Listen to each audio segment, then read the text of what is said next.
It was a cold winter afternoon as Emily made her way home from school. The sky was overcast, and the wind carried a bone-chilling bite. Emily walked along a desolate path that cut through a dense forest, the trees looming overhead like ancient sentinels.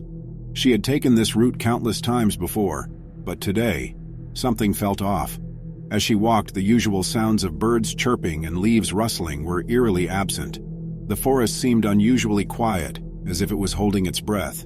Emily's footsteps echoed softly on the path, the only sound breaking the silence. She tried to shake off her unease, attributing it to her imagination. A sudden rustling in the underbrush made Emily stop in her tracks. She glanced around, her heart pounding, but there was nothing in sight, only the swaying trees and the fading daylight. She continued on her way, albeit a bit faster now. As Emily walked, she began to notice strange shapes and shadows out of the corner of her eye. Every time she turned to look, there was nothing there.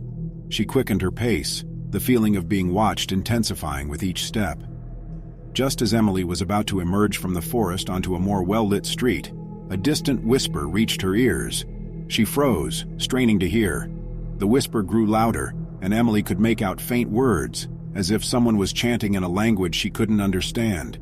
Panic surged within her, and she broke into a run.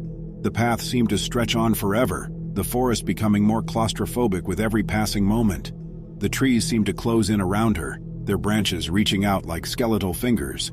Emily's breath came in ragged gasps as she stumbled forward, her heart pounding like a drum. Abruptly, Emily burst through the tree line and onto the street. Relief flooded her as the forest gave way to the familiar surroundings of her neighborhood.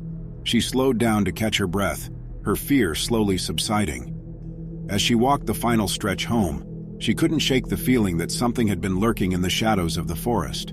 She couldn't explain the whispers, the shadows, or the suffocating atmosphere that had enveloped her. She decided she would never take that path again, regardless of how much longer the alternate route might be. That night, as Emily lay in bed, she heard a faint scratching at her window. She held her breath, her heart racing.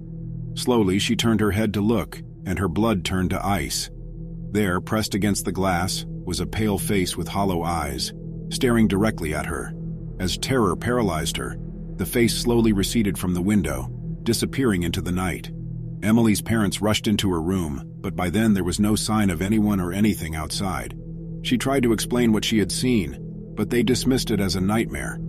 Emily knew she would never forget that face, those eyes that seemed to see into her very soul. And even though life returned to normal, the memory of that horrifying walk home and the chilling encounter with the unknown would stay with her forever, a haunting reminder that some things are best left unexplored.